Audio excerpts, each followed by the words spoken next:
সেই ধরনের একজন ব্যক্তিত্ব, সাবেক শিক্ষক, বিএনপি স্থায়ী কমিটির অন্যতম সদস্য ডক্টর মঈন খান, উপস্থিত বিজ্ঞ আলোচকবৃন্দ, অংশগ্রহণকারী ভাই ও বোনেরা, আসসালামু আলাইকুম ওয়া রাহমাতুল্লাহি ওয়া বারাকাতুহু। এখানে আমি আসছি আপনাদের কাছ থেকে শিখব, কারণ প্রশিক্ষণের কোনো বিকল্প নাই, আবার পাশাপাশি মেধারও কোনো বিকল্প নেই, যেটা আমি ডক্টর মঈন খানের ব্যাপারে বললাম। কারণ ইচ্ছা করলে আমি মঈন খান হতে পারবো না। মেধা একটা আল্লাহ প্রদত্ত জিনিস। আমাদের এখানে মুশকিলটা হলো যে সবাই নেতা হতে চায়, কিন্তু নেতা হওয়ার জন্য যে কোয়ালিটি দরকার, সেই কোয়ালিটিটা কিন্তু সবার মধ্যে অবস্থান করে না। আমি যে কোয়ালিটিটা বললাম, যে মেধা কিন্তু আল্লাহ প্রদত্ত। ইচ্ছা করলেই আপনি 10কে 80 বানাতে পারবেন না। হয়তো 50-60 থাকলে সেটাকে 80-তে আপনি ট্রেনিং দিয়ে নিয়ে যেতে পারবেন, কিন্তু তার মধ্যে আসল মেধাটা যদি থাকে তাহলে কিন্তু সেটা সম্ভব। আমি প্রথমেই ছোট্ট একটা গল্প বলব, যে আপনাদের এই ডাক্তারি নিয়ে, গ্রাম্য ডাক্তার থাকে আগে থেকেই প্রচলিত। গ্রামে তারা কিন্তু খুব জনগণের সাথে ওয়েল কানেক্টেড, জনগণ তাদের উপরে খুব আস্থা রাখে। যে কোনো কিছু হইলে তাদের কাছে যায়, ওষুধ দেয়, একটা কিছু করে বা কথাবার্তা বলে, ভালো হয়ে যায়। এখন তো ডাক্তারদের MBBS পাস করা অনেক ডাক্তার এখন গ্রামে ডাক্তারদেরকে পোস্টিং দেওয়া হয়। তো একটি গ্রামে এরকম MBBS ডাক্তার পোস্টিং দেওয়া হয়েছে, কিন্তু সেখানে আর রোগীরা MBBS ডাক্তারের কাছে যায় না, ওই গ্রাম্য ডাক্তারের কাছে, ওর কাছেই যায়। এখন 6 মাস পরে সেই ডাক্তার, MBBS ডাক্তার উপরে লিখলো যে আমার এখানে কোনো কাজ নাই, রোগীরা আমার কাছে আসে না, আমাকে ট্রান্সফার করে দেন। তখন ওনার যে বস, উনি ডাকলো যে তুমি আসো, আমার ঢাকায় আসে কথা বলো। তখন বললো কি হয়েছে তোমার? তখন বললো যে আমি থেকে কি করবো, আমার কাছে তো রোগীরা আসে না, রোগীরা ওই গ্রামের সেই পুরনো এক হাতুড়ি ডাক্তার আছে, তার কাছেই যায়, তা আমি এখানে থেকে কি করবো? তখন বললো যে ঠিক আছে, তুমি এক কাজ করো, তুমি শেষবারের মতো যাও, যে ওই হাতুড়ি ডাক্তারকে বলো যে ভাই তুমি থাকবা এখানে, আমি চলে যাব, আমার কাছে তো রোগীরা আসে না। তা যাওয়ার আগে আমি তোমাকে কিছু ট্রেনিং দিয়ে দেই, কিভাবে কি করলে, কোথায় রক্তটা কাটা গেলে কি হবে, কোথায় যদি ঠিক মতো চিকিৎসা না হয় তাহলে গ্যাংগ্রিন হয়ে যাবে, কোথায় যদি একটু উল্টাপাল্টা হয় তাহলে লোকটা মারা যাবে। অর্থাৎ তাকে বেশ কয়েকদিন তাকে ট্রেনিং দিল। সেও ভাবলো যে আমার যদি ট্রেনিংটা নেই, ভালো কথা, বলতে গ্রামের মানুষরা উপকৃত হবে। তখন ট্রেনিং নেওয়ার পরে সে বসে আছে, বললো যে তারপরে তুমি কিছুদিন থাকবা, অবজার্ভ করবা কি হয়। তো সেখানে তারপরে সে তাকে ট্রেনিং দেওয়ার পরে সে বসে আছে। পরে রুগীরা যখন সেই হাতুড়ি ডাক্তারের কাছে যায়, তখন সেই ডাক্তার চিকিৎসা করতে ভয় পায়, যে কোথায় কোনটা করব, রক্ত আবার কোথায় কাটা যাবে, কোনটা দিয়ে আবার গ্যাংগ্রিন হয়ে যাবে, কোথা আবার টিউমারটা, এটা কি টিউমার না এটা কি অন্য ফোড়া, এটা আমি কিভাবে বুঝবো। এগুলোর কারণে পরে সে আর চিকিৎসা করাতে পারে না। তখন কিন্তু আস্তে আস্তে আবার সেই MBBS ডাক্তারের কাছে আসলো। আমি এই কথাটা এই জন্য বললাম যে আসলে সবার জন্য লিডারশিপ না। লিডারশিপ যেমনি দেখবে যে জন্মের পর থেকে আল্লাহ যেমনি মানুষ সৃষ্টি করেছেন, আমরা তো আর সবাই বাবা মা চায় বাবার ছেলে ইঞ্জিনিয়ার হোক, ডাক্তার হোক, কিন্তু তার মেধাটা হয়তো আল্লাহ তাকে সৃষ্টি করেছে সে একটা বড় ব্যবসায়ী হবে, বড় একটা আমলা হবে, কিন্তু জোর করে তাকে তো ডাক্তার আর ইঞ্জিনিয়ার বানালে হবে না, অনেকে হতেও পারে না জোর করে দেওয়ার কারণে। এই কারণে যার যার যে সেক্টর আছে, আল্লাহ কিন্তু এইভাবে যেমনি পৃথিবীটা সৃষ্টি করেছেন, নদী দিয়েছেন, পাহাড় দিয়েছেন, আবার বাঘ দিয়েছেন, আবার ছোট্ট একটা কেঁচো দিয়েছেন, অর্থাৎ সমস্ত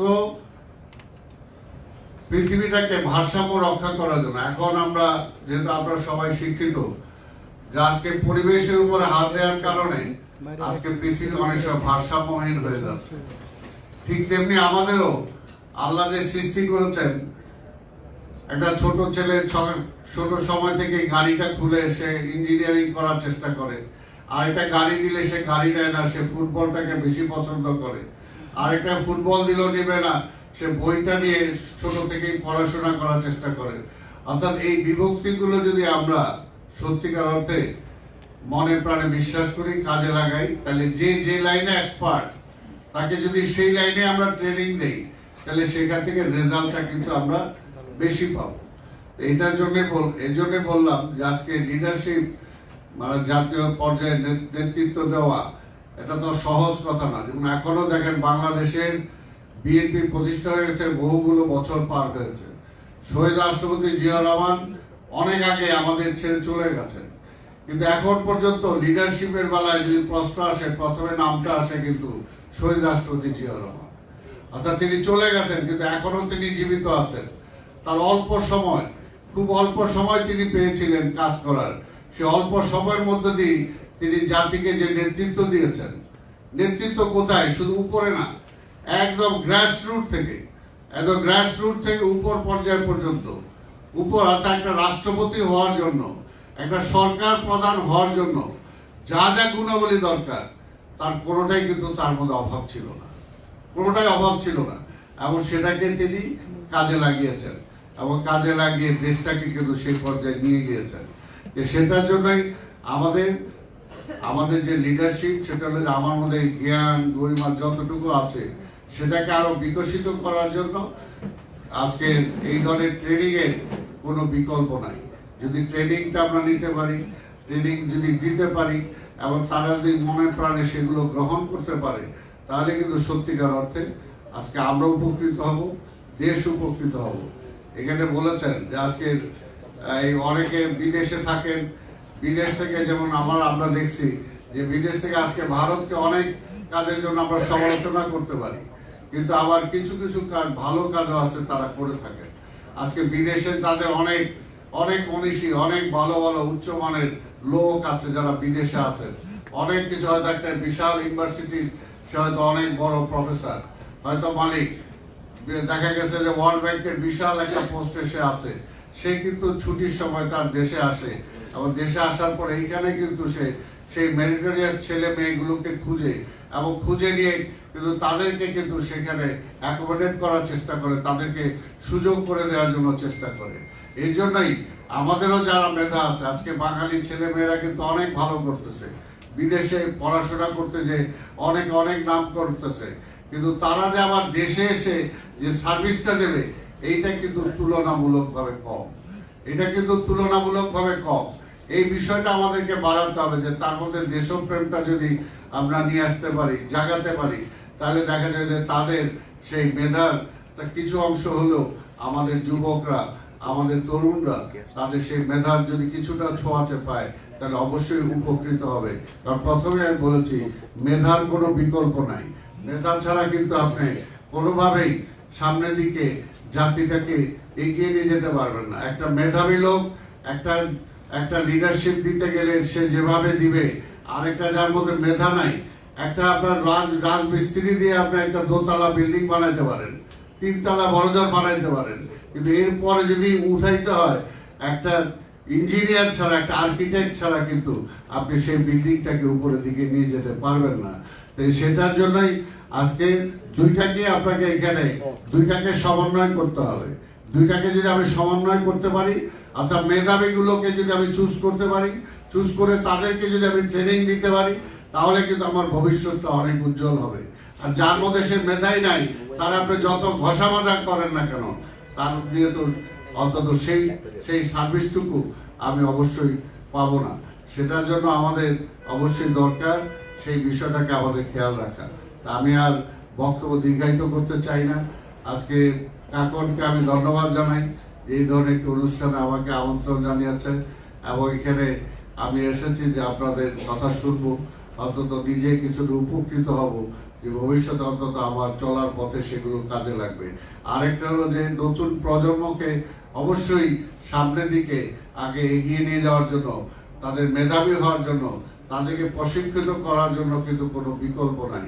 কিন্তু একটা কথা মনে রাখতে হবে, যে আমি আবার বলি যে শহীদ রাষ্ট্রপতি জিয়া রহমান যখন এই দেশের রাষ্ট্র ক্ষমতার দায়িত্ব তার হাতে দেয়া হয়, তিনি কিন্তু জোর করে ক্ষমতা নেন নাই, মার্শাল দিয়ে বা কু করে ক্ষমতা আসেন নাই। রাষ্ট্রটা যখন চলছিল না, একটা ব্যর্থ রাষ্ট্রের দিকে চলে যাচ্ছিল, তখন কিন্তু এই দেশের লোকজন, সেপাই জনতা ঐক্যবদ্ধ হয়ে জিয়া রহমানের হাতে এনে ক্ষমতা দিয়েছিলেন, এবং ক্ষমতা দেওয়ার পরে কিন্তু তিনি সেই ক্ষমতাটাকে এমনভাবে পরিচালনা করেছিলেন যে মানুষ তাকে এখনো ফিল করে। সেই সময় দেখেন তার কিন্তু কোনো দল ছিল না, একটা প্ল্যাটফর্ম ছিল, বিভিন্ন রাজনৈতিক দল থেকে কিছু লোকজন এনে একটা প্ল্যাটফর্ম তিনি সৃষ্টি করেছিলেন। কিন্তু আজকে সারা দেশে কিন্তু আজকে বিএনপির বিশাল একটা রমরম অবস্থা।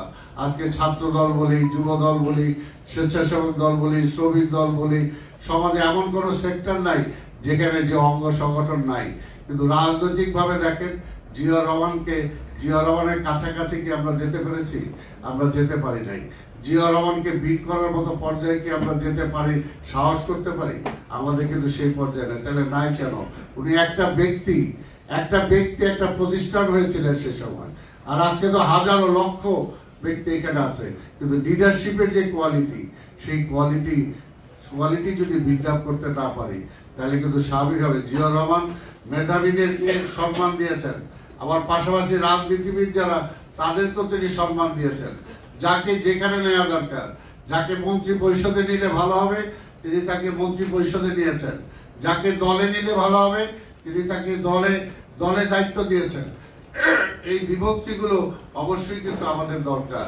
সবাইকে একটা ছেলে ভালো স্লোগান দিলেই সে ভালো নেতা হবে এমন কিন্তু কোনো গ্যারান্টি নাই। একটা ভালো খেলোয়াড় হতে পারে, কিন্তু সে একটা ভালো সংগঠক হবে এমন কিন্তু কোনো গ্যারান্টি নাই। সেটার জন্যই এইগুলোকে চুজ করাটা হলো ব্যাপার। এই চুজ করার জন্য কিন্তু এই ধরনের সংগঠনগুলো দরকার, যে সংগঠনগুলো ভালো মেধাবী ছেলে মেয়েদের মেধাবী ফিউচার লিডারশিপ গড়ে তোলার জন্য, যেই ছেলেটা ভালো বক্তব্য দেয়, তার মেধা আছে, তার সততা আছে, তাকে পিক আপ। আগে আমরা ছাত্র রাজনীতি করতাম, ছাত্র রাজনীতি করতে যে কলেজে বা বিশ্ববিদ্যালয়ে বিপিজিএস কারা হতো, একটা মেধাবী ছেলে মেয়ে হতো, একটা আদর্শবান ছেলে মেয়ে হতো। কিন্তু এখন কিন্তু আর সেটা দেখা হয় না। সেই সময় কিন্তু চুজ করা হতো যে ছেলেটা কতটুকু সিনসিয়ার, কতটুকু রেগুলার, ছাত্রছাত্রীরা তাকে কতটুকু ভালোবাসে, তাকে কতটুকু ফলো করে, তাকেই কিন্তু ভিপি বা জিএস এর মনোনয়ন দেওয়া হতো। আজকে কিন্তু সেই বিষয়গুলো নাই।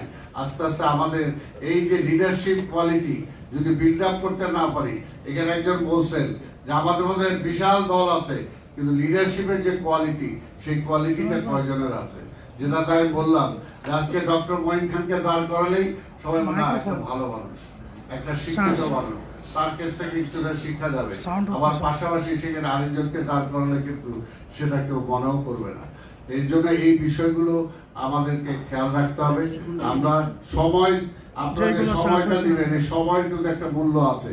কারণ এই সময়টায় আপনি তার পেছনে ব্যয় করবেন যাকে দিয়ে ভবিষ্যৎটা লাভ হবে, তার পেছনে আপনি 10 ঘন্টা সময় দেন, তাহলে কিন্তু লাভ হবে। আর যাকে দিয়ে লাভ হবে না, যে 20, তাকে তো আপনি 80 করতে পারবেন না। তো সেই কারণে যে 50, তাকে 80 করার জন্য তার পেছনে সময় দেন, তাহলে আপনার সময়টায় কাজে লাগবে, প্লাস পরবর্তী পর্যায়ে দেশ ও জাতীয় উপকৃত হবে। আমি আপনাদের এই যে আজকের এই প্রচেষ্টা সফল হোক। নয়ন বাঙালি এটার সাথে জড়িত শুনে আমার কাছে ভালো লাগলো, কারণ ওকে আমি দেখেছি যে সব জায়গায় যখন যেখানে থাকে, সেই অবস্থায় সেখানে সে কাজ করার জন্য চেষ্টা করে, এবং কাজ করার জন্য সারাক্ষণ তার মাথার মধ্যে সেই জিনিসটা থাকে। তাই আমি আজকে আপনাদের সবাইকে, এই সংগঠনের সাথে যারা জড়িত আছেন, ডক্টর পারভেজ রেজা কাকর সহ আরো যারা জড়িত আছেন, সবাইকে আমার ব্যক্তিগত পক্ষ থেকে ধন্যবাদ জানিয়ে আমি আবার, আপনারা আমাকে এখানে আমন্ত্রণ জানিয়েছেন, অন্তত আমি এখান থেকে যাতে কিছুটা শিখে যেতে পারি সে আশা পোষণ করে ধন্যবাদ জানিয়ে আমার বক্তব্য শেষ করছি। খোদা হাফেজ। বাংলাদেশ জিন্দাবাদ। ধন্যবাদ বীর মুক্তিযোদ্ধা জনাব আব্দুল সালাম। আপনার মতো সিনিয়র লিডারদের কাছ থেকে আমরা শিখতে চাই, আমরা জানতে চাই, আপনাদের বক্তব্যে আমরা অনুপ্রাণিত হই। আমরা আশা করব এর পরের প্রোগ্রামগুলোতেও আমরা আপনাদেরকে পাশে পাবো।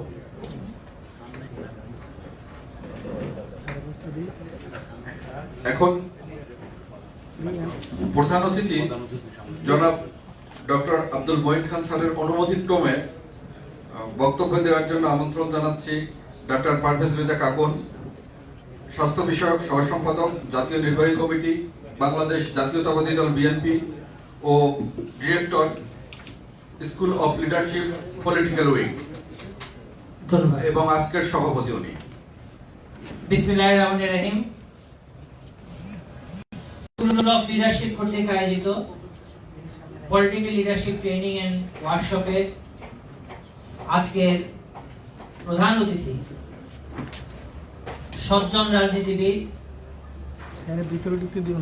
সাবেক মন্ত্রী, বিশিষ্ট শিক্ষাবিদ, বিএনপির জাতীয় স্থায়ী কমিটির সম্মানিত সদস্য অধ্যাপক ডক্টর আব্দুল মঈন খান, উপস্থিত বিশেষ অতিথি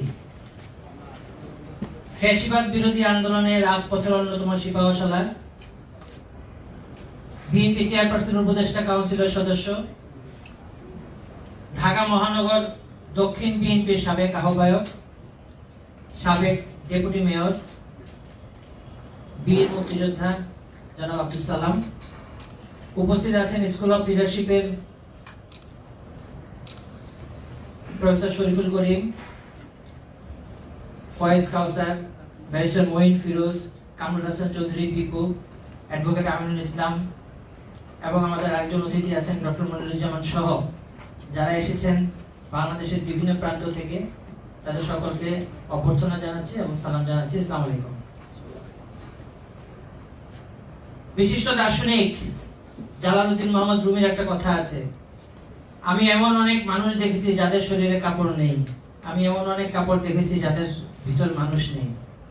সারা বাংলাদেশে এমন অনেক নেতা দেখি নেতৃত্ব দেওয়ার সে গুণ নেই।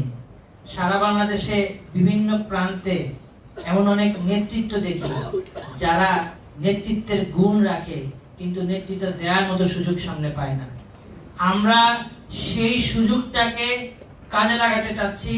আমরা সেই নেতৃত্বের বিকাশ ঘটানোর জন্য আমরা প্রচেষ্টা নিয়েছি আমরা স্কুল অফ লিডারশিপের পক্ষ থেকে। আপনারা জানেন সেই 1981 সালের জানুয়ারি মাসে, সম্ভবত 17ই জানুয়ারি, শহীদ রাষ্ট্রপতি জিয়াউর রহমান বাংলাদেশের বিভিন্ন পেশার মেধাবীদেরকে নিয়ে হিজবুল পাহাড় লঞ্চে যাত্রা করেছিলেন। সেখানে উনি রাজনীতি সম্পর্কে, জাতি সম্পর্কে, দেশ সম্পর্কে, অর্থনীতি সম্পর্কে প্রশিক্ষণের ব্যবস্থা করেছিলেন। আমরা সেই শহীদ রাষ্ট্রপতি জিয়াউর রহমানের রাজনীতি করি, উনার আদর্শের ধারাবাহিকতায় আমরা আজকে এই পর্যায়ে এসে পৌঁছেছি। আমরা উনার সেই উত্তরসূরি হিসেবে আমরা সেই নেতৃত্বের গুণাবলী বিকাশের জন্য আমরা প্রশিক্ষণ দিতে চাই। আমরা আজকে এমন একজন অতিথি করে নিয়ে এসেছি, আপনারা অনেকে হয়তো জেনে থাকবেন, উনার যে এলাকা সংসদীয় আসন পলাশ, সেখানে গত 2 বছর আগে খোলা মাঠের নিচে, গাছের নিচে, রৌদ্রোজ্জ্বল দিনে কর্মীদেরকে রাজনৈতিক প্রশিক্ষণ দিতে গিয়ে উনি অসুস্থ হয়ে পড়েছিলেন, হিট স্ট্রোকে আক্রান্ত হয়েছিলেন। এমন একজনকে আমরা সৌভাগ্যবান, এমন একজনকে আজকে এখানে উপস্থিত করেছি। শহীদ জিয়াউর রহমানের সেই ধারাবাহিকতা, উনি আজও দলে একজন সিনিয়র লিডার হয়েও কর্মীদের প্রশিক্ষণের জন্য উনি ওনার মূল্যবান সময় ব্যয় করে চলেছেন। আমরা সেই নেতাকে আজকে এখানে এনেছি। আমরা চাই নেতৃত্ব বিকাশের জন্য কখন কোথায় কি বলতে হবে, কোথায় কোন বয়ানের বিপরীতে কি যুক্তিতর্ক উপস্থাপন করতে হবে, আমরা সেগুলি শেখাতে চাই। আপনারা ইতিমধ্যে বক্তারা বলেছেন, সালাম ভাই বলেছেন, আরেকজন বক্তা বলেছেন, বাংলাদেশে ফ্যাসিবাদের পতনের পর একটি প্রতিক্রিয়াশীল চক্র যেন তেন উপায়ে তারা ক্ষমতায় যাওয়ার জন্য অস্থির হয়ে গেছে। বাংলাদেশে বুদ্ধিভিত্তিক দুর্বৃত্তায়নের চর্চা চলছে। এইসব বুদ্ধিভিত্তিক দুর্বৃত্তায়নের চর্চার বিরুদ্ধে ইতিবাচক রাজনৈতিক বয়ান আমাদের তৈরি করতে হবে। কোন বয়ান তৈরি করতে হবে, রাজনৈতিকভাবে কিভাবে মোকাবেলা করতে হবে, সেই পাঠটা স্কুল অফ লিডারশিপ দেওয়ার চেষ্টা করে থাকে এবং সেই বয়ানগুলি তৈরি করে দেওয়ার জন্য সেই পাঠগুলি কিভাবে আমরা শিখব, কিভাবে আমরা প্রশিক্ষণ দিব, সেটি জানার জন্য আজকে আমরা আমাদের এই অতিথিদেরকে আজকে এখানে আমন্ত্রণ জানিয়েছি। ইতিমধ্যে আরেকজন বক্তা বলেছেন বাংলাদেশে নেতৃত্ব কি রকম হতে পারে, দেশপ্রেমিক নেতৃত্ব কি রকম হতে পারে। শহীদ রাষ্ট্রপতি জিয়াউর রহমানকে আমরা দেখে শিখছি, আমরা ওনার সেই আদর্শকে ধারণ করার চেষ্টা করব। নিজের জীবন দিয়ে হলেও উনি প্রমাণ করে গেছেন দেশপ্রেম কি জিনিস। দেশের মানুষের জন্য মাইলের পর মাইল হেঁটে উনি রাখাল রাজা উপাধি পেয়েছেন। আমরা তেমন নেতৃত্ব চাই, আমরা তেমন নেতৃত্বের প্রশিক্ষণ দিতে চাই, আমরা তেমন নেতৃত্বের প্রশিক্ষণ দিতে চাই যিনি অন্যায়ের সাথে কখনো আপোষ করেন নাই এবং সেই কারণে যিনি আপোষী নেত্রী হিসেবে প্রতিষ্ঠা পেয়েছেন। সেই দেশনেত্রী বেগম খালেদা জিয়ার মতো নেতৃত্ব আমরা পেতে চাই, আমরা সেই রকম নেতৃত্বকে আমরা ধারণ করতে চাই, যিনি 15 ফেব্রুয়ারি নির্বাচন দিয়ে বাংলাদেশে সংসদীয় রাজনীতি প্রতিষ্ঠা করার পাশাপাশি বাংলাদেশের তত্ত্বাবধায়ক সরকার প্রতিষ্ঠা করেছিলেন, কারণ মানুষ চেয়েছিল। সেই মানুষের রাজনীতিটা আমরা করতে চাই, যেই মানুষের রাজনীতিটা আজকে বিএনপির ভারপ্রাপ্ত চেয়ারম্যান জনাব তারেক রহমান, শহীদ রাষ্ট্রপতি জিয়াউর রহমানের সুযোগ্য উত্তরসূরি, উনি আজকে যে রাজনীতি করছেন। উনি ইতিমধ্যে স্লোগান দিয়েছেন, জনগণের সঙ্গে থাকুন, জনগণকে সঙ্গে রাখুন। আগামীতে জাতীয় সংসদ নির্বাচন আগামী 12 ফেব্রুয়ারি, আপনারা সবাই জানেন।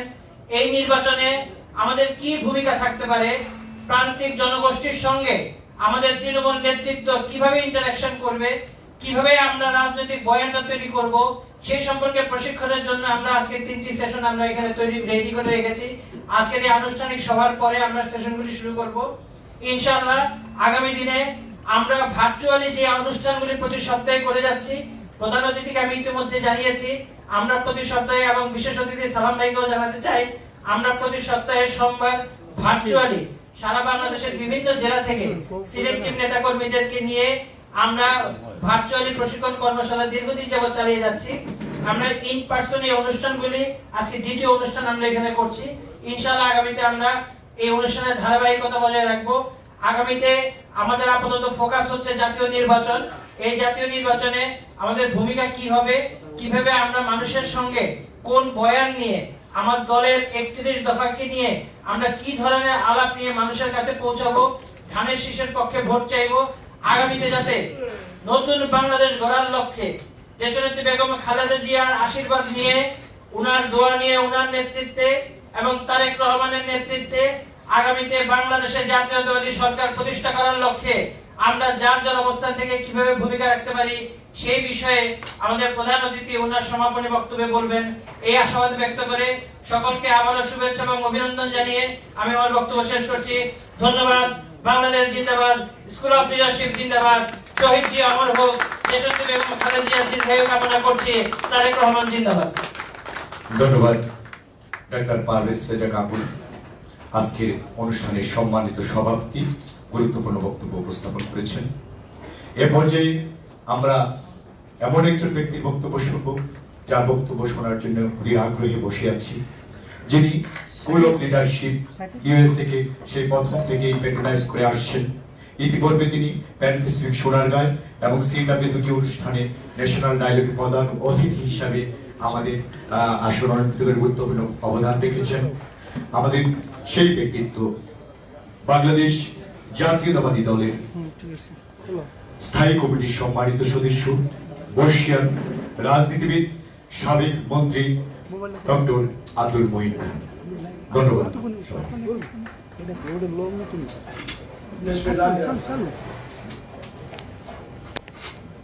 সর্বপ্রথমে আমি আন্তরিক ধন্যবাদ জানাচ্ছি শুধু আমেরিকা থেকে তিনি এই সোল ইউএসএ নামে যে প্রতিষ্ঠানটি তিনি সূচনা করেছেন এবং সেই 15,000 কিলোমিটার দূর থেকে বাংলাদেশের প্রত্যন্ত অঞ্চলে যোগাযোগ স্থাপন করছে এবং যার ফলশ্রুতিতে আজকে আমি বলবো বাংলাদেশে একটি অত্যন্ত মূল্যবান একটি কর্মসূচির সূচনা, যে কর্মসূচির অংশ হিসেবে আজকে আমরা সবাই এখানে সমবেত হয়েছি। পাশাপাশি আমার ডাইনে এবং বায়ে যারা রয়েছেন, আজকের সভাপতি ডক্টর কাকন রয়েছেন, আমি প্রত্যেকের নাম সময়ের অভাবে হয়তো আলাদা করে বলবো না, কিন্তু আপনারা তাদের প্রত্যেকের বক্তব্য শুনেছেন এবং আপনারা দীর্ঘ প্রায় বছরের উপর ধরে প্রতি সপ্তাহে এই যে কর্মসূচিগুলো চলছে তার সুফল আমি বিশ্বাস করি আপনারা শুধু পাননি, বাংলাদেশের কোটি কোটি মানুষ তার সুফল পাবে এই বিশ্বাস আমার আছে। স্কুল অফ এডুকেশন অত্যন্ত গুরুত্বপূর্ণ একটি দায়িত্ব। এই সম্বন্ধে আমার পাশে বসা আছে আমার অনেকের প্রতি মুফতিকুল্লাহ সালাম, সে বেশ কিছু বক্তব্য দিয়েছেন এবং আশা করি আপনারা তার বক্তব্যের যে মূল অর্থ সেটা আপনারা অনুধাবন করেছেন। আমি দীর্ঘ বক্তব্যে যাব না, আমি যে কথাগুলো বলতে চাই সেটা হচ্ছে আমার পাশে একজন অত্যন্ত গুণী ব্যক্তি আছেন যিনি বাংলাদেশের সংবিধান বিশেষজ্ঞ ডক্টর মনিরুল জামান আছেন। আমি বলেছি প্রত্যেকের নাম হয়তো আলাদা করে বলছি না, তারপরেও তারা আপনাদের উদ্দেশ্যে যে বক্তব্য রেখেছেন এবং আপনারা পরবর্তীতে সৃষ্টিগুলো এখানে বিস্তারিত আপনারা পাঠ্যক্রম অনুসরণ করবেন। আমি পাঠ্যক্রমই বলছি, সালাম করেছি, এখানে শেখার বিষয় কত প্রচলিত আছে মানুষ মৃত্যুর আগে আমরা এখানে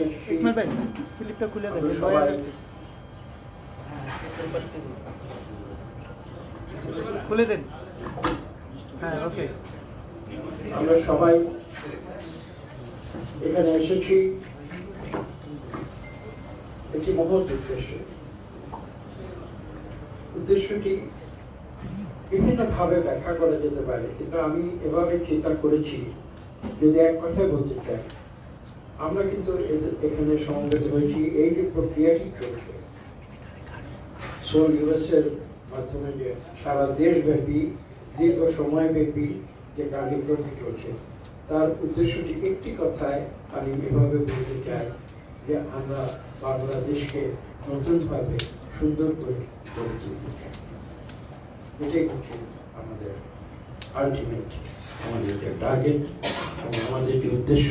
আমি বিশ্বাস করি এই সমস্ত কার্যক্রমের উদ্দেশ্য একটি, এবং সেটা আমরা একটি গণতান্ত্রিক বাংলাদেশ গড়ে তুলব, যে বাংলাদেশে মানুষের অধিকার সুনিশ্চিত হবে।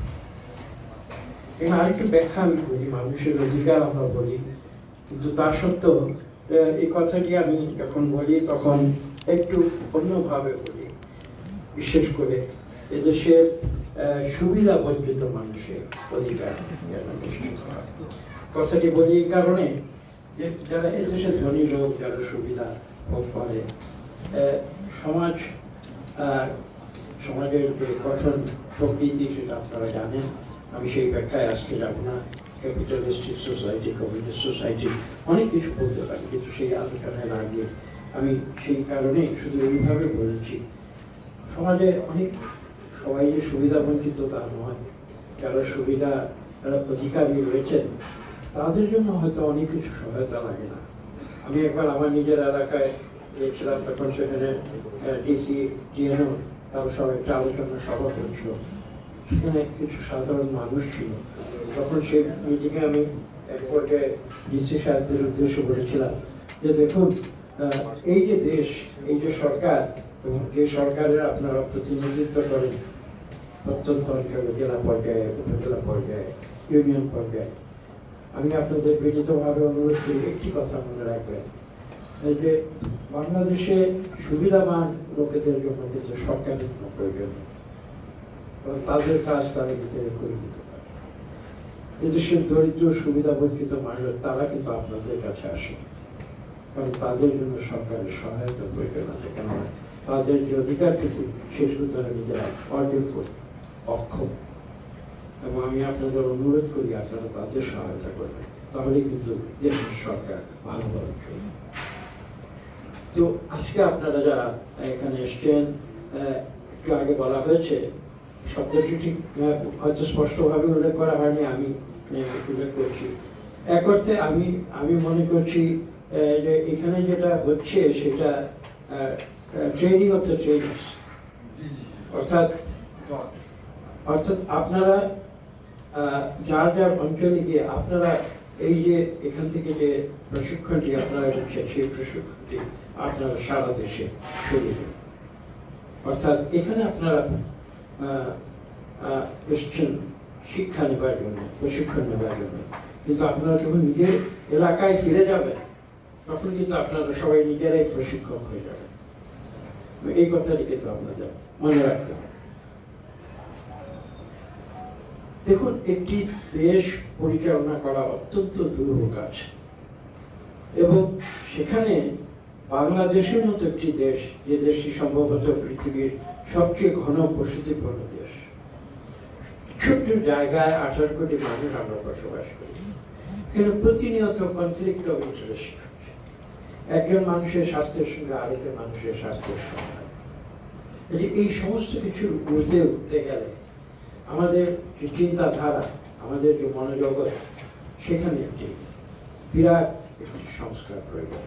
আমি সংস্কার শব্দটি ব্যবহার করছি যেহেতু আমাদের সঙ্গে গুরুত্বপূর্ণ একজন ব্যক্তি রয়েছেন, যিনি বাংলাদেশের বর্তমান সংস্কার প্রক্রিয়ার সঙ্গে। তা সত্ত্বেও আমি এটা স্পষ্ট ভাষায় বলবো, সংস্কার কিন্তু এমন কোনো বিষয় নয়, আমি বিশ্বাস করি না যে আমি আজকে কোনো কিছু সংস্কার করে দিলাম, আগামীকাল আমরা একটা পারফেক্ট সিস্টেমে চলে যাব এই সংস্কারের মাধ্যমে। সেটা আমি বাস্তবসম্মত চিন্তাধারা মনে করি। সংস্কার একটি চলমান প্রক্রিয়া, এবং সৃষ্টির উষালগ্ন থেকে কিন্তু এই সংস্কার চলে এসেছে। এই বিশ্বে, এই পৃথিবীতে যখন মানুষ এসেছে, আমরা যদি দুটি দৃষ্টিভঙ্গি আছে, একটি ধর্মীয় দৃষ্টিভঙ্গি আছে আর একটি বৈজ্ঞানিক দৃষ্টিভঙ্গি আছে। কিন্তু যে দৃষ্টিভঙ্গি থেকেই আপনারা দেখুন না কেন, আদিম জগৎ থেকে মানুষ তার জীবনধারা, তাদের রাষ্ট্র পরিচালনা, সমাজ এবং রাষ্ট্র পরিচালনা পদ্ধতি যেভাবে ছিল শুরুতে, আজকে তো সেভাবে নেই, অনেক পরিবর্তন হয়েছে। এই পরিবর্তন কিভাবে হয়েছে? এই পরিবর্তন কিন্তু সংস্কারের মাধ্যমে। সংস্কার অর্থ কি? সংস্কার তো পরিবর্তন। আমরা যখন এই পৃথিবীতে বসবাস করতে গিয়ে আমরা যখন এমন সব সমস্যার মুখোমুখি হয়েছি, যখন দেখতে পেয়েছি যে আমাদের মানুষে মানুষে দ্বন্দ্ব সৃষ্টি হয়েছে, মানুষে মানুষের সংঘাত সৃষ্টি হয়েছে, তখনই কিন্তু সংস্কারের প্রয়োজনীয়তা মানুষ উপলব্ধি করে। কেননা আমরা যতই বলি না কেন, আমি এটা বিশ্বাস করি যে এই পৃথিবীর মানুষ মূলত একটি শান্তিপূর্ণ একটি জনগোষ্ঠী, যারা সুখে শান্তিতে একটি নিয়মতান্ত্রিক সমাজ ব্যবস্থায় বসবাস করতে পারে। এটা আমি বিশ্বাস করি, যেটা বললাম, যে এটা হিউম্যান বিংসের একটা ইন্ট্রিনজিক একটা চিন্তাধারা। এটা আমি বিশ্বাস করি। মানুষ সংঘাত করবে, মারামারি হানাহানি করবে, আমি এটাকে ন্যাচারাল ট্রেড মানুষের, সেটা বিশ্বাস করি না, বাস্তবতা জ্ঞান করতে। তো কাজে আজকে আমরা যে ট্রেনিং করছি, কি জন্য ট্রেনিং করছি? আমরা তো ট্রেনিংটা করছি, বলা হয়েছে কি পলিটিক্যাল ট্রেনিং। এখানে আমি আরেকটি বিষয় আপনাদের সঙ্গে ব্যাখ্যা করে দিতে চাই, এটা এখানে বলা ঠিক হবে কিনা তারপরেও বলি। এটা দেখুন, দুটি শব্দ আছে, একটা হচ্ছে পলিটিক্যাল ট্রেনিং আর একটা হচ্ছে পার্টি পলিটিক্যাল। দুটো যে সম্পূর্ণ এক সেটা নয়। এবং আপনারা, আমি অধিকতর ব্যাখ্যায় যাবো না, তবে আপনারা যারা এখানে ট্রেনার যারা আছেন, গুণী ব্যক্তিরা যারা আছেন, ট্রেনিং যারা দিচ্ছেন, আমি তাদের শুধু এইটুকু অনুরোধ করবো যে আপনারা ট্রেনিং দেওয়ার সময় কিন্তু এই যে পার্থক্য যদি ট্রেনিং প্রক্রিয়া, একটা পার্টি পলিটিক্যাল ট্রেনিং এবং একটি পলিটিক্যাল ট্রেনিং, অর্থাৎ রাজনৈতিক যে প্রশিক্ষণ, সেই দুটোর যে ব্যবধান তার প্রতি আপনাদের সুমনোযোগ রাখার জন্য আমি অনুরোধ করি।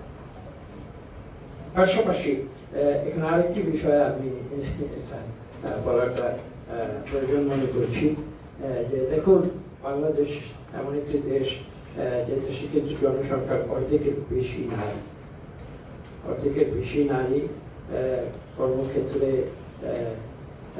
আমি একটি সভায় বলেছিলাম, সেখানে একজন বক্তা উল্লেখ করলেন যে বাংলাদেশ সেখানে 46 লক্ষ নারী আমাদের গার্মেন্টস শিল্পের সঙ্গে কর্মরত আছে।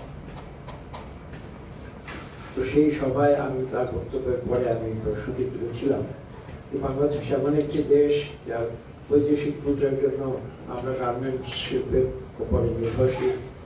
সেই নির্ভরশীল গার্মেন্টস শিল্পের মধ্যে সব পুরুষ, কিন্তু সেই শিল্পের মূল যে চালিকা শক্তি সেটা হচ্ছে নারী।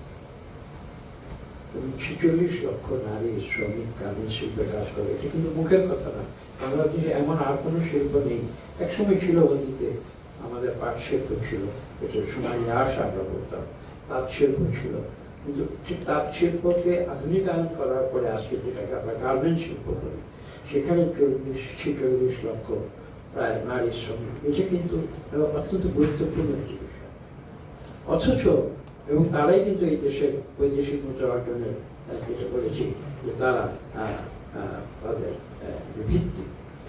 অথচ বাংলাদেশের যে ম্যানেজমেন্ট সিস্টেম বলি, যদি বলি যে রাষ্ট্র, সেই রাষ্ট্র ব্যবস্থায় কত শতাংশ নারী রয়েছে। আজকে আমরা কিন্তু ট্রেনিং দিতে এসেছি, এখানে আমাদের এই আলোচনা সবাই কয়জন, কত শতাংশ নারী প্রতিনিধি রয়েছে, এই কথাগুলো কিন্তু আপনাদের সচেতনভাবে মনে রাখতে হবে, খেয়াল রাখতে হবে। কারণ একটি সমাজ কিন্তু কেবলমাত্র পুরুষ শাসিত হয়ে আমি এটা বিশ্বাস করি না যে একটি সমাজ শক্তিশালী বা ন্যায়পরায়ণ হতে পারে। এই দেশে নারীদের উপরে আমি প্রথমেই বলেছিলাম যে সুবিধা বঞ্চিত শব্দটি ব্যবহার করেছিলাম এই কারণে যে আমরা প্রিভিলেজ, এবং এই দেশের নারীরা কিন্তু আসলেই সুবিধা বঞ্চিত। এটা নয় যে নারীদের যোগ্যতা নেই। আমি একটা ছোট্ট উদাহরণ দিয়ে বলছি। আমাদের দেশের নারীরা যে তাদের যে ঘরের ভেতরে তারা যে কাজগুলো করেন, আমি খোলাখুলি বলি, আমার একটি ব্যক্তিগত বিষয় বলি, আশা করি কিছু মনে করবে না। আমাদের এক কন্যা আমাদের 3টি কন্যা, তারা অর্থনীতি বিষয়ে পড়াশোনা করেছে এবং সবচেয়ে বড় যে সে অক্সফোর্ড বিশ্ববিদ্যালয়ে অর্থনীতি এবং অর্থনীতি নিয়ে কাজ করছে। আমি কয়েকদিন আগে তাকে প্রশ্ন করেছিলাম যে আমাদের দেশের নারীরা তাদের গৃহের অভ্যন্তরে তারা যে কর্ম সম্পাদন করে সকাল থেকে সন্ধ্যা পর্যন্ত, তার কি সত্যিকার ভাবে ইকোনমিক্যালি কোয়ান্টিফাই করা হয়েছে যে তারা দেশের জিডিপিতে কত শতাংশ অবদান রাখছে? এই হিসাবটি কি করা হয়েছে? যদিও সে অক্সফোর্ডের একজন গবেষক, বিশ্বমানের গবেষণা মোটামুটি সে করে থাকে, সে কিন্তু আমাকে সঠিক কোনো উত্তর দিতে পারে। কাজে এই যে ট্রেনিং এর কথা বলছেন, ট্রেনিং এর মূল উদ্দেশ্যটা কি? ট্রেনিং এর মূল উদ্দেশ্য আমি যেটা দেখতে পাই, এই যে আপনাদের সঙ্গে কথা বলছি, আপনারা আবার আপনাদের প্রত্যেকের যার এলাকায় গিয়ে আপনারা কথা বলবেন, আমি এটা বিশ্বাস করি আলটিমেট যে অবজেক্টিভ সেটা হচ্ছে যে আমাদের দেশটাকে আমরা যাতে সুন্দরভাবে একটি গণতান্ত্রিক এবং আমি প্রথমেই যেটা বলেছি যে দেশের মানুষের প্রত্যেকের অধিকার নিশ্চিত আছে, সেই রকমের একটি সমাজ এবং রাষ্ট্র ব্যবস্থা গড়ে তুলতে, সেই কারণেই কিন্তু আজকে আমরা ট্রেনিংগুলো করছি। ট্রেনিংগুলো শুধু এটা নয় যে আপনারা প্রত্যন্ত অঞ্চল থেকে এখানে আসলেন, আমাদের কথা শুনলেন, আবার চলে গেলেন, সেখানেই শেষ হয়ে গেল, সেটা কিন্তু ট্রেনিংয়ের উদ্দেশ্য নয়। তো কাজেই আমরা যদি এই সমস্ত বিষয়গুলো বিবেচনায় রাখি, তাহলে ইভেন্টুয়ালি আলটিমেটলি কিন্তু আমাদের ঘুরে ফিরে আপনারা আমাদের নেতা নেত্রীদের কথা উল্লেখ করেছেন, শহীদ প্রেসিডেন্ট জিয়া রহমানের উদাহরণ দিয়েছেন, হিজবুল বাহারের উদাহরণ এখানে আজকে আলোচনায় এসেছে, দেশনেত্রী বেগম খালেদা জিয়া, দেখুন তার ট্রেনিংটি কি, আপনারা কি কখনো এটা গভীরে গিয়ে চিন্তা করছেন যে খালেদা জিয়া রাজনীতি ট্রেনিংটি কি ছিল? তিনি তো একজন গৃহবধূ ছিলেন। অথচ যখন এই দেশের প্রয়োজন যখন দেখা দিল, তখন কিন্তু কিছু কিছু মানুষ যারা তখন রাজনীতির সঙ্গে সম্পৃক্ত ছিলেন, তারা ভাবেন যে এই দেশকে সেই সংকট থেকে উদ্ধার করার জন্য একজন নেতা নেত্রী দরকার, এবং তারা বিনীতভাবে আহ্বান করে, একরকম আমি বলবো জোর করে, দেশনেত্রী বেগম খালেদা জিয়াকে চার দেয়াল থেকে বের করে এনে তাকে রাজনীতির অঙ্গনে নিয়ে আসে। এবং রাজনীতির অঙ্গনে আসার পরে তিনি কি করেছেন? তিনি কিন্তু ঘরের ভিতরে বসে থেকে রাজনীতি করেন না। আপনাদের নতুন প্রজন্ম হয়তো জানে না, কিন্তু এখানে যারা সিনিয়র যারা রয়েছেন তারা নিশ্চয়ই সেই দৃশ্যগুলো মনে আছে। ঢাকার রাজপথে, ঢাকার বাইরের রাজপথে দেশনেত্রী বেগম খালেদা জিয়া তিনি নিজের পায়ে হেঁটে রাস্তায় তিনি মিছিল করেছেন, এবং আমার সৌভাগ্য হয়েছে সেই সব মিছিলে তার পাশে বা তার পেছনে থাকা সেই সৌভাগ্য হয়েছে। আমি দেখেছি, লক্ষ্য করেছি। অনেকে ভয় পেয়ে পুলিশের মুখোমুখি হয়ে থেমে যেতে চেয়েছে, তিনি বলছেন থামার প্রয়োজন নেই, আসুন আমরা সামনে যাব। তো এই কথাগুলো আজকে আমাদের স্মরণ রাখতে হবে। আমরা যখন ট্রেনিং নিতে এসেছি, আমাদের সামনে আদর্শটা কি, আমরা ট্রেনিং নিয়ে আমরা কি কোন পর্যায়ে উপনীত হতে চাই। এই কথা প্রসঙ্গে দেশনেত্রী বেগম খালেদা জিয়ার উদাহরণটি সেটি আপনাদের সামনে তুলে ধরছি। তিনি কিন্তু রাজনীতিতে ঢুকেছেন সম্মুখের দরজা, সামনের দরজা দিয়ে। তিনি কিন্তু ক্ষমতায় থাকাকালীন সময়ে ক্ষমতার সহায়তা নিয়ে দেশের প্রধানমন্ত্রী, এই সত্যটি কিন্তু মনে রাখবেন। এবং সেখানেই কিন্তু যদি আপনারা সেটা অর্জন করতে পারেন, আমি বলবো সেটাই হবে আপনাদের ট্রেনিংয়ের শাস্তি।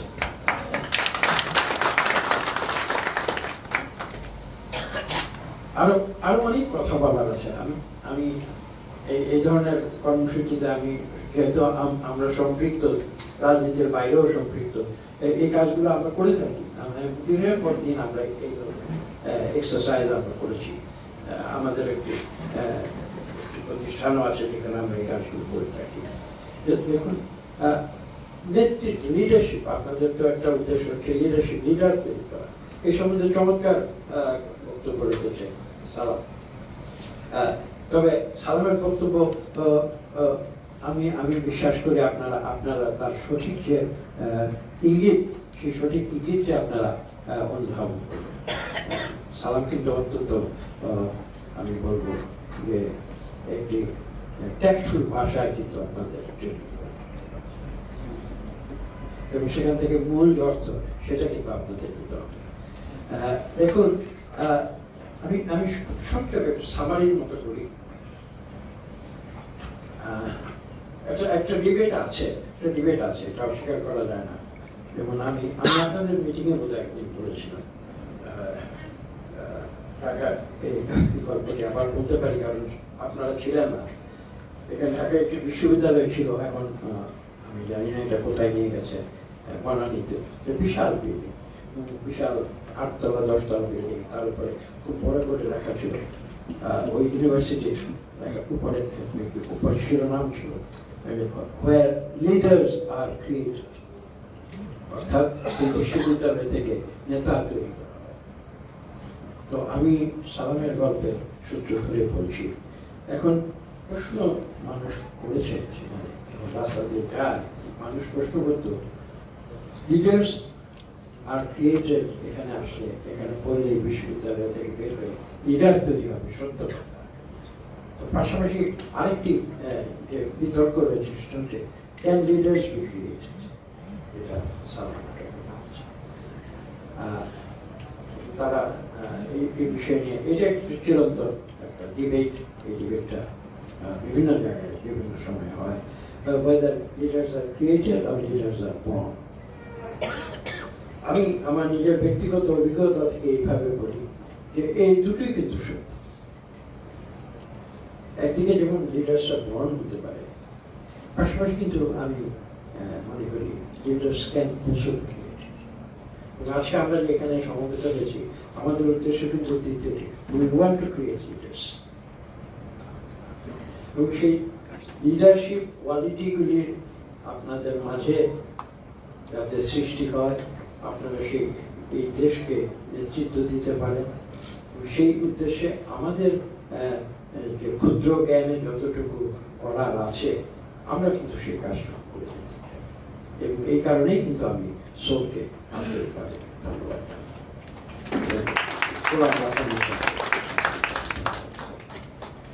এখানে আমাদের বুঝতে হবে, আমি খুব সংক্ষেপে একটু আপনাদের অনেক সময় নিচ্ছে কিনা জানি না, আমি যেহেতু এই ধরনের কাজ করে থাকি, আমি একটু আগে আমার ডায়েরি চেক করে ডকুমেন্ট আবার দেখলাম। আমি বিভিন্ন জায়গায় যখন লিডারশিপ সম্বন্ধে কথা বলি, আমি লিডারের 5টি গুণাবলী চিহ্নিত করেছি। এগুলো জন্ম থেকে আসে। Leaders need not be born. হ্যাঁ, অনেকেই জন্ম থেকে নিয়ে আসে, তাদের জন্য কাজটা সহজ, কিন্তু তার অর্থ এই না যে যারা লিডার হয়ে জন্মগ্রহণ করেনি তারা লিডার হবে না। এটা আমি যেটা প্রথমে বলি, আমি একদম, আপনারা যদি কিছু মনে না করেন আপনারা এটা নোট করে নিতে পারেন। আমি অনেক চিন্তা করেছি, চিন্তা করে এই কথাগুলো আমি যখন বিভিন্ন ফোরামে যখন আমি লিডারশিপ নিয়ে কথা বলি তখন আমি এই বিষয়গুলো আলোচনা করি। প্রথম কথা হচ্ছে, আমি মনে করি লিডারশিপ, পলিটিক্যাল লিডারশিপ, আর যদি আলাদা করে পলিটিক্যাল লিডারশিপ বলছি না, লিডারশিপ বিভিন্ন ধরনের হতে পারে। এখানে কিন্তু আমার মোটামুটি পলিটিক্যাল লিডারশিপ কথা। তার প্রথম যে গুরুত্বপূর্ণ বিষয়টা আমি মনে করি কমিটমেন্ট টু পিপল, জনগণের প্রতি আমাদের একটা কমিটমেন্ট থাকা, সেটা আমাদের প্রথমে রাখতে হবে। আমি যদি সবসময় নিজের জন্য কাজ করি তাহলে কিন্তু লিডার হবে না। এই কথাটা কিন্তু খুব সহজ, কিন্তু বাস্তব জীবনে কিন্তু কঠিন। অত্যন্ত গুরুত্বপূর্ণ বিষয় এটা হচ্ছে, জনগণের প্রতি আমার কমিটমেন্ট থাকতে হবে, অর্থাৎ আমার অন্তরে সেই আকাঙ্ক্ষা থাকতে হবে যে আমি মানুষের জন্য মানুষকে সেবা করব, মানুষের জন্য কাজ করব। 2, আমি যে কাজগুলি করবো জনগণের জন্য, জনগণ আমার কথা শুনবে। আমি যদি বলছি তুমি ভালো হয়ে চলো, তুমি দেশের জন্য মঙ্গলজনক কাজ করো, তুমি আমি গিয়ে বললেই তো সেটা মানুষ শুনবে না। সেটা শুনতে হলে দ্বিতীয় যে বিষয়টি প্রয়োজন, যেটা হচ্ছে যে আমার নিজের বিশ্বাসযোগ্যতা, অর্থাৎ আমার কথা মানুষের যেন আস্থা রাখবে। যখন আমার কথা মানুষ আস্থা রাখবে তখন কিন্তু আমি যখন যে কথাগুলো মানুষকে বলবো মানুষ সেটা শুনবে, এবং তখন কিন্তু আমি লিডারশিপ অর্জনের পথে আরেক ধাপ আমি এগিয়ে যেতে পারবো। এবং সেই 3 নম্বর, সেই বিশ্বাসযোগ্যতা আনার জন্য আমি কথা বলছি, আশা করি আপনারা কোনোভাবে নেবেন না, কোনো আমার প্রতি অপরাধ নেবেন না। সেই বিশ্বাসযোগ্যতা আনার জন্য অনেক কিছু গুণাবলী প্রয়োজন থাকতে পারে। আমি 2টি গুণাবলী চিহ্নিত করেছি, সেটা হচ্ছে অনেস্টি আর ইন্টিগ্রিটি। মানুষ যে আমার প্রায় আস্থা রাখবে যদি দেখে যে আমি মানুষকে ধোঁকা দিই, মিথ্যা কথা বলি, আমার সত্যতা নেই, আমি নিজের স্বার্থে কাজ করি, তো আমি মানুষের যত উপদেশ দিই মানুষকে। আওয়ামী লীগ কেন ব্যর্থ হয়েছে? আওয়ামী লীগ সব ভালো ভালো কথা সবসময় বলেছে, কিন্তু আওয়ামী লীগের নিচের পর্যায়ে তারা যখন দেখেছে যে তাদের নেতারা মুখে যে কথাগুলো বলছে কাজে তার উল্টো বলছে, তখন কিন্তু তাদের যে র্যাঙ্ক অ্যান্ড ফাইল, তাদের যে ট্রাস্ট, একটু আগে বলছি যে ট্রাস্ট ওয়ার্দিনেস, তাদের নেতাদের যে ট্রাস্ট ওয়ার্দিনেস, সেটা চলে গেছে। সেটা যদি চলে না যেত তাহলে কিন্তু আওয়ামী লীগকে 5ই অগস্ট 2024 সালে দেশ ছেড়ে পালিয়ে যেত।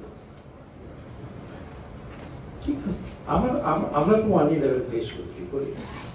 আমরা কি দেশটার পালিয়ে গেছি? আমরা তো সবাই দেশে দেশটাতে বেগম খালেদা জিয়ার বিরুদ্ধে যখন 35টি মিথ্যা মামলা দেওয়া হয়েছিল, আমি আমার নিজের অভিজ্ঞতার কথা বলি। আমি একদিন বেগম খালেদা জিয়াকে আমাদের সাইকমিটি সভায় একদিন বললাম যে আপনি কেন আপনি কষ্ট করে আপনাকে সমান গাড়ি করে আপনি কেন করে আসলেন? কিন্তু মিথ্যা মামলা। আমি খোলাখুলি বলছি, অসুবিধা নেই, কারণ সঠিক সত্য কথা আমি বিশ্বাস করি। আমি বলছি যে আপনি আগামীকাল থেকে এখন কোর্টে যাবেন না, এবং বাংলাদেশে 1 লক্ষের উপরে মামলা দেওয়া হয়েছে, মিথ্যা মামলা দেওয়া হয়েছে, প্রায় 60 লক্ষ, তখন বোধ প্রায় 40 লক্ষ 40 লক্ষ নেতা কর্মীর বিরুদ্ধে মিথ্যা মামলা দিয়ে আপনি কোর্টে যাবেন না, এবং আসুন আমরা একটা সিদ্ধান্ত দিই, আমাদের নেতা কর্মীরা আহ্বান করে বলি তারা কেউ কোর্টে যাবে না মিথ্যা মামলাটা।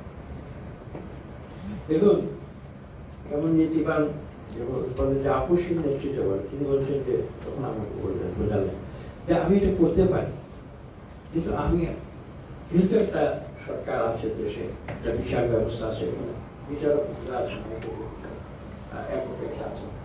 সুপ্রিম কোর্টে, আমি তাদের উদ্দেশ্যে বলছি।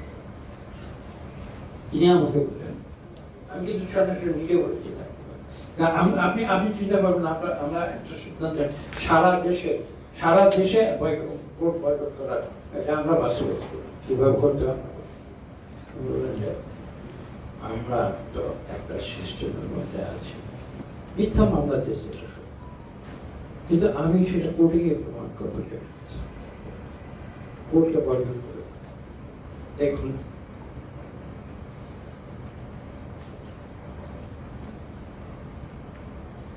একজন মানুষ নীতিগতভাবে কত ঊর্ধ্বে অবস্থান করবে এ ধরনের কথা।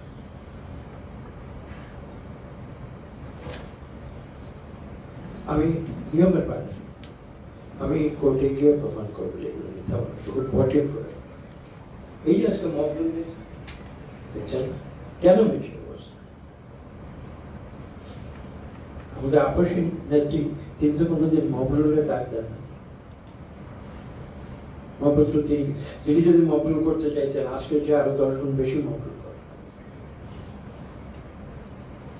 তো এখানে যেটা আমি বলছি, এই প্রসঙ্গে বললাম, অনেস্টি আর ইন্টিগ্রিটি প্রসঙ্গে বললাম, যে নীতির প্রশ্নে আপসহীন।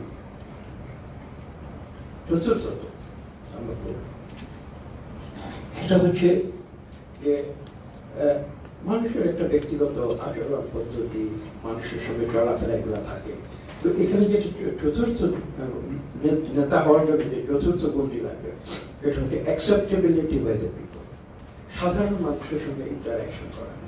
আমি শুধু জ্ঞানীগুণী জনদের সঙ্গে ঢাকা শহরে বা ধনী ব্যক্তিদের সঙ্গে চলাফেরা করলাম, ইন্টারকন্টিনেন্টাল হোটেলে গিয়ে ডিনার খেলাম, এটা হ্যাঁ ঠিক আছে, এভাবে হয়তো হতে পারে, কিন্তু এইভাবে কিন্তু একটা মানুষের যে সার্বজনীন যে গ্রহণযোগ্যতা সেটা সৃষ্টি হয় না। এবং সেটা ছাড়া যে নেতৃত্ব, সেই নেতৃত্ব কিন্তু আমি বলবো যে সেই নেতৃত্ব তৈরি করা যেতে পারে, কিন্তু সেই নেতৃত্ব থাকে না। আমি এই প্রসঙ্গে যারা আপনারা যেহেতু আমেরিকা থাকেন, প্রফেসর সাথে আমেরিকা থাকেন, এখানে আপনারা অনেকে বিদেশে গিয়েছেন। বিদেশের একটি চলচ্চিত্র ছিল, অস্কার পাওয়া চলচ্চিত্র, নাম করা চলচ্চিত্র। ওই চলচ্চিত্রটির নাম ছিল a leader is being born. Leader একজন, কিভাবে এটা ছিল কালচারাল ওয়ার্ল্ড, পলিটিক্যাল ওয়ার্ল্ড, আমাদের সংস্কৃতি জগতে সঙ্গীত, তারপরে বিশেষত সঙ্গীত, অভিনয়, সেই জগতে কিভাবে একজনকে নেতা তৈরি করে দেয়। তো ওই চিত্রটির শিক্ষা হচ্ছে ফেমাস ফিল্ম, কিভাবে সবাই মিলে কিভাবে একজন নেতাকে তৈরি করে, কিন্তু ছবিটির যে শেষ অংশ সেটা অত্যন্ত হৃদয়বিদারক। যাকে তৈরি করা হয়েছিল সে কিন্তু আলটিমেটলি থাকতে পারে, কেননা ওইভাবে আর্টিফিশিয়ালি, কৃত্রিম উপায়ে যেটা তৈরি করা যেতে পারে সেখানে কিন্তু দেখিয়েছে সিনেমার ভিতরে কিভাবে মিডিয়া, ছবিটি বেশ আগে, এখন থেকে সম্ভবত 5 দশক আগে, 50 বছর আগে ছবিটি তৈরি হয়েছে। তখন কিন্তু এই সোশ্যাল মিডিয়া, ফেসবুক এগুলো এত ছিল না, কিন্তু টিভি পাওয়ারফুল মিডিয়া ছিল তখন। টিভি, নিউজ পেপার এগুলো ব্যবহার করা হয়েছিল তাকে একটা নেতা হিসাবে, একজন সংস্কৃতি জগতের একজন উচ্চ পর্যায়ের নেতা হিসাবে বিশ্বে পরিচিত করে দিতে হবে। কিন্তু আলটিমেটলি শেষে দেখা গেল সে কিন্তু প্রকাশ করেছে, সে এই ভার সহ্য। সেই কারণে বলছি যে নেতা জোর করে এইভাবে তৈরি হয় না, এখানে মানুষের কাছে সত্যিকার গ্রহণযোগ্যতা, সেই গ্রহণযোগ্যতা আমাদের সৃষ্টি করতে হবে। সর্বশেষ আমি নেতার জন্য, নেতা হওয়ার জন্য একটি প্র্যাকটিক্যাল একটা গুণাবলী যেটা দরকার, সেটা আমি বলি যে এটা আমি এভাবে বলি অর্গানাইজেশনাল ক্যাপাসিটি, সাংগঠনিক দক্ষতা। এটা কিন্তু সব নেতা থাকে না। আমাদের অনেক নেতা আছে যারা মানুষের কাছে খুব পপুলার, কিন্তু তাদের সাংগঠনিক দক্ষতা নেই, তারা কিন্তু আলটিমেটলি সাকসেসফুল। তো খেয়াল রাখতে হবে। তো কাজে এই 5টি বিষয় আমি আজকে চিহ্নিত করে আপনাদের সামনে উপস্থাপন করেছি, এবং আমি হয়তো অনেক কথা বলেছি, বক্তব্য দীর্ঘ করবো না। আমি আপনাদের সর্বশেষ যে কথাটি বলবো সেটা হচ্ছে এই যে আসলে আমরা রাজনীতি করি, রাজনীতিতে এসেছি। আমি নিজেও মাঝে মাঝে চিন্তা করি যে রাজনীতির পরীক্ষায় সম্ভবত আমি পাশ করি নাই, বা কখনো করবো না, আমার পাশ করার খুব আকাঙ্ক্ষাও নাই। কারণ এই দেশের রাজনীতি এখন যে পর্যায়ে গেছে, একটি শব্দ আমি পাবলিকলি ব্যবহার করবো কিনা জানি না, ব্যবহার করাটা ঠিক হবে কিনা, কিন্তু আমি কথাটি ঘুরিয়ে বলি যে বাংলাদেশের রাজনীতি এমন একটি রূপ নিয়েছে, আপনারা গত কয়েকদিন ঘটনা আপনারা বলেছেন, সংঘাত, হানাহানি, দ্বন্দ্ব, ক্ষমতার লড়াই। তো রাজনীতি তো শুধু ক্ষমতার লড়াই না, আমি এটা বিশ্বাস করি না। রাজনীতি হচ্ছে জনগণের সেবা করা। এবং আজকে আমরা আমাদের এই যে ট্রেনিং কার্যক্রম, আমি বিশ্বাস করি আপনারা মানুষকে সেই সুশিক্ষা দেবেন এই ট্রেনিংয়ের মাধ্যমে, যাতে আমরা সত্যিকারভাবে আমরা জনগণের সেবক হতে পারি। যে সত্যিকারভাবে সবচেয়ে বড় জনগণের সেবক হবে, আমি বিশ্বাস করি সেই জনগণের সবচেয়ে বড় নেতায় পরিণত হবে। সবাইকে ধন্যবাদ।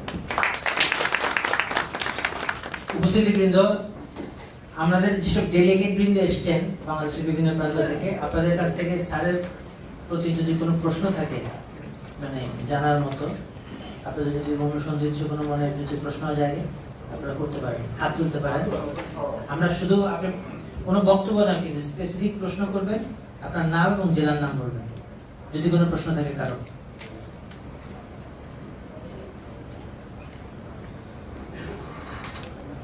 কারো কোনো প্রশ্ন নেই? জি বলেন, আপনার নাম এবং শুধু স্পেসিফিক প্রশ্ন।